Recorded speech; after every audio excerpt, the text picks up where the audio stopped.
Hey everyone, welcome back to the OrtoTech Garage. My name is Keith. Today I've got with me this beautiful 2018 Toyota Camry XSE.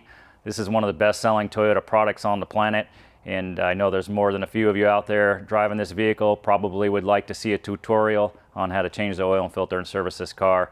I'm going to walk you through all the procedures, how to reset the maintenance light, all the products you need in order to do this, and give you the right tips and techniques in order to get it done successfully. Let's get after it.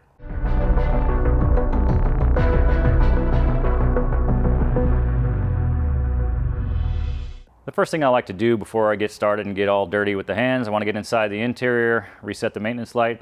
Let's pop on in there and see how that works. Once you've got the vehicle started, idling in park, you're going to see that it's going to show you have a maintenance required on there. You'll press this back arrow button until you get back to whatever screen is normally on your display. And then you're going to use the up and down arrows. You'll go down until you get into the sub menu here for all these different settings. We'll scroll all the way over to the right to the vehicle settings menu. That's going to look like this with the car and the gear, and then you're going to hold the OK button down to enter into that menu. Once you're in there, you'll scroll down to this scheduled maintenance, and then you'll push the OK button. Then it'll ask you if you want to reset the data. You'll scroll up to yes, and then you'll press that, and it's going to let you know that you've reset the scheduled maintenance on there. You can return back to whatever menu the car was on by just continuing to press these back arrow buttons or back up to the tire pressure monitor where we began. Before we get into this job, let me walk through a couple of tools and products we need in order to service this. I've got this funnel here from Lyle. This is going to be used to thread in top of the oil filler neck so we don't spill any oil. Make sure you have a good bundle of rags to clean up after yourself. I've got this little Milwaukee electric tool here, 1/4 inch drive with a 10mm 6-point socket at the end to take the lower cover bolts off. We'll be using a pair of pliers like this. These are adjustable for different size oil filters. If you're doing oil changes at home, I recommend you have a pair of these. This is great for this spin-on style oil filter. And then I've got a torque wrench here in 3/8 drive with a 14mm 12-point socket on the end. Of course, a pair of rubber gloves. We want to keep our hands clean. And then I've got a tire inflator here so we can check the tire pressures. Got some Mobil 1 oil, 0W16 weight is what this car calls for. And then I've also got some washer fluids so we can top that up. If there's any other fluids we need while we do the job, we'll have them here available, but this should get you through an oil change and done properly. Let's get right after it. Let's pop that hood, lower left-hand side of the dashboard. The hood release is here to the right of the Toyota logo. Before I get started on an oil service, I like to check the oil condition and the oil level. Let's do that.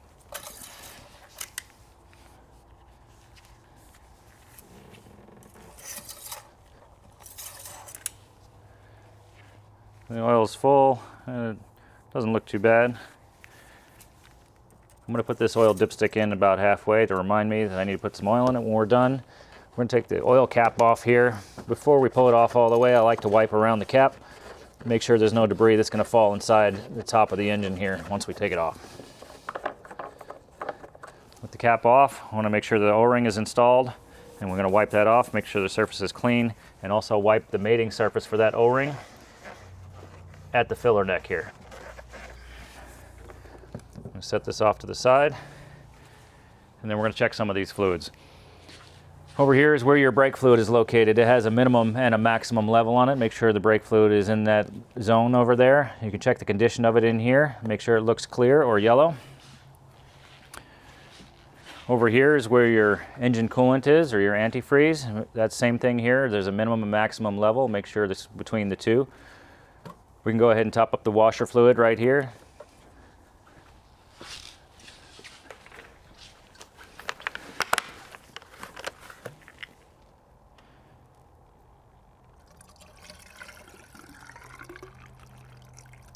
This one's pretty full. You can tell by the sound of it, even though you can't see the level.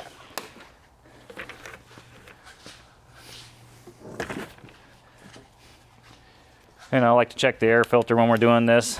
This one has a couple of clips here on the air box that you'll need to just pop off and push back on them and to release them. And then there's 2 tabs in the back here that you'll need to pull out. Now this air box doesn't have a lot of room. This is one of those vehicles where I recommend you loosen up the clamp on here with a 10mm socket. And then we want to pull this ductwork off so we don't damage it. There's also a connector on here for the mass airflow sensor. If you just release this tab here, I like to push them in because sometimes they break, especially as the car gets older. But you're going to need to squeeze this tab and pull this out. And you'll also want to release these tabs so we can get the top of the air lid off. So you'll just pull these back. There's another one here, slide them off. So now this can be moved out of the way, and then we can take the top of this air box off pretty easily. This way we can access the air filter without doing any damage to this intake air duct. If you guys haven't seen my video on mistakes people make during an air filter service, this is one of the common ones where they break the bellows boot right underneath here by constantly pulling up on the air box. I'm going to try to avoid that. There's our air filter. This is the dirty side. It looks pretty clean. I like to open the pleats up, see if there's any large debris in there. Everything's pretty good. We'll just go ahead and reinstall this. Make sure there's no debris in the air box as well while you're in here. And then we can reinstall that. The two tabs in the back have to go in first. Pick this up at an angle, slide it backwards so the tabs are engaged, and then you can push the box down and then latch the two tabs on the front. We'll want to reinstall this harness. It just slides back and clicks into place, okay? Same thing on the top one, slide it down, click it into place. Take your plug, just relieve a little pressure here with squeezing, and then click that on. Should go on nice and easy, and it shouldn't pull off after you're done, then you know you're clicked in all the way. We'll take our clamp here, snug it up. Should be nice and tight there, and then make sure it's fully seated before you tighten that up, okay? If you've wiggled this too much and released a hose or something off here, just make sure everything's connected back. But by taking the top of the airbox out, you should avoid that mistake. While you're checking your fluids under the hood and your air filter, topping off your washer fluid, go ahead and check your serpentine belt as well. As long as you're not driving a hybrid vehicle, there should be a regular serpentine belt driving your alternator and accessories on here. You want to make sure there's no cracks or anything in the grooves, the ribs of the serpentine belt. So now that I've got this vehicle on the lift and up in the air, I want to just show you how covered the underneath side of this is and where the access cover is before we remove it. So you can take a look here. They've got everything covered in here, pretty much front to back. It's got these panels that go all the way down the sides of the vehicle. There's not a whole lot that you can really see or access under here without taking some kind of cover off. We're going to remove this cover on here. It has 4 or so bolts on it, and this is where we're going to access the oil filter and the oil drain plug. I've got a 10mm socket here, and then a few screws. We'll pop these out. For the sake of this video, I'll take it all the way off. Sometimes I'll just leave one screw loose and rotate this out of my way. It depends how you want to do it, but I think you guys will probably want to see everything. Here's our oil drain plug and then our oil filter. I'm just going to use some pliers here and loosen up the filter.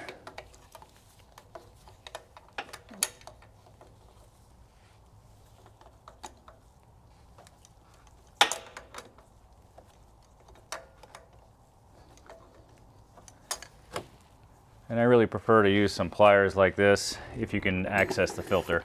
Sometimes they're hard to get to. There's lots of other tools out there to release the filter. I'm just going to let that drain for a moment. Now we've let that drain a few seconds, we can go ahead and take the filter off without making too much of a mess. As I drop this out, I like to take it down slow and go underneath to catch whatever oil might be coming out, just like that.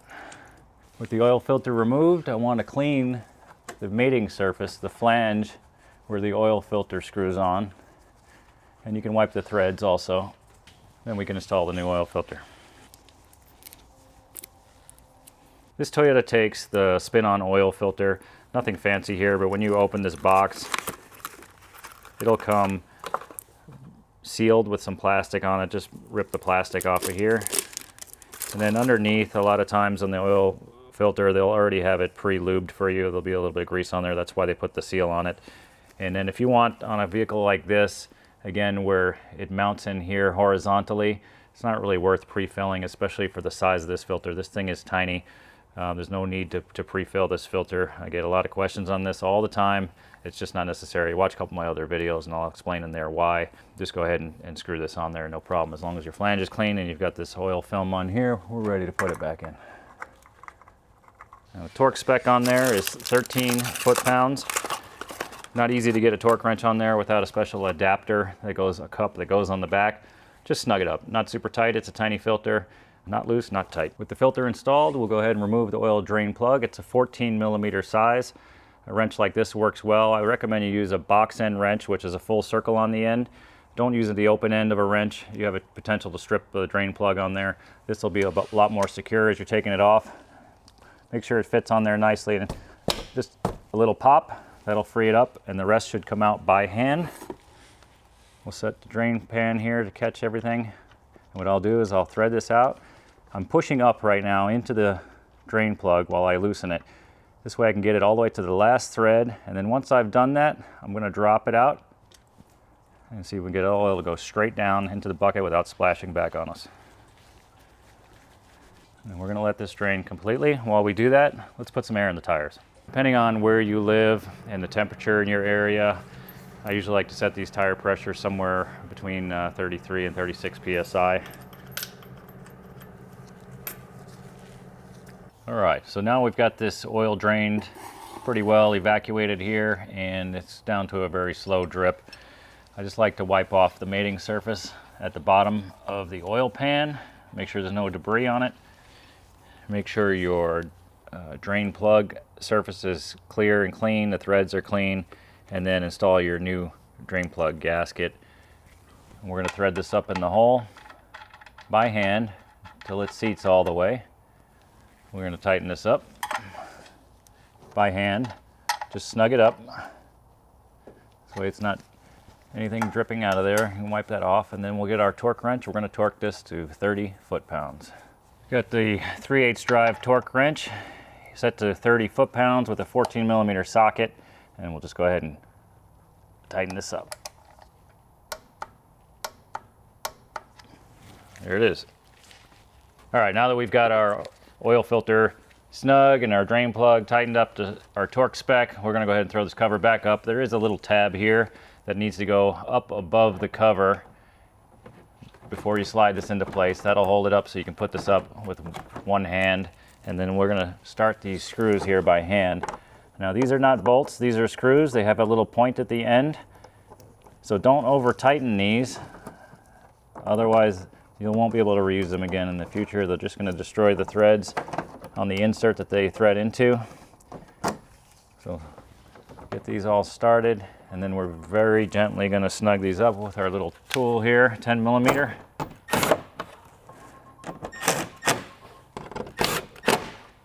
Very gentle. Okay.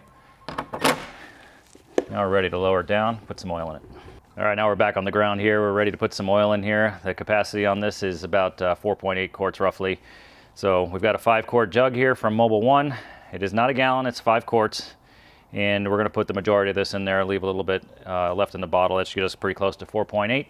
If you guys haven't watched my other oil change tutorials, I really like this particular funnel. This allows me to thread this cap into the top of the filler neck here. It's got an O-ring on it. It seals against the top, it avoids any leaks, and allows me to fill this up fairly quickly, especially with these Mobil 1 large openings on here. The oil comes out very quickly, and we don't want to make a mess on the engine.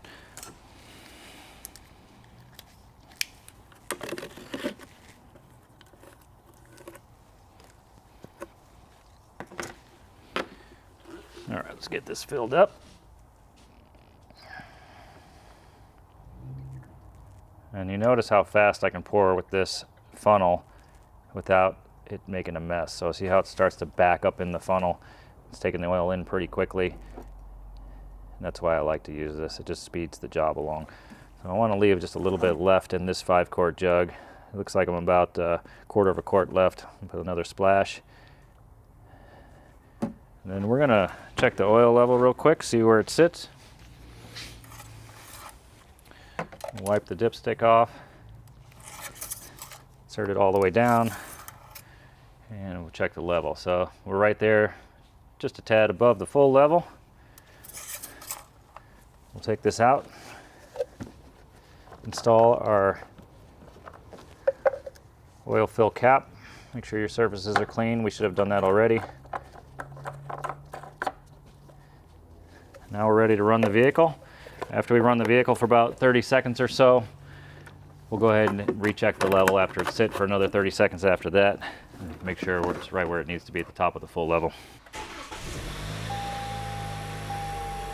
I just wanted to mention here, this particular vehicle takes a 0W16 oil. This is synthetic Mobil 1 brand. If you've watched my other videos, you know I'm partial to this oil. If you haven't watched my other videos, go check them out now. I've got a little more in-depth explanation as to why I use this particular oil for people that want a premium oil change. This is also indicated on the vehicle right here on this panel that it takes a 0W16 oil. So if you can't find it there, check your owner's manual, of course. It's always going to have the proper information there for your vehicle. Now that we've let this vehicle sit here for about another 30 seconds after it's run, oil has drained down into the pan, and we're ready to check the level here one final time and make sure that we've got it perfect.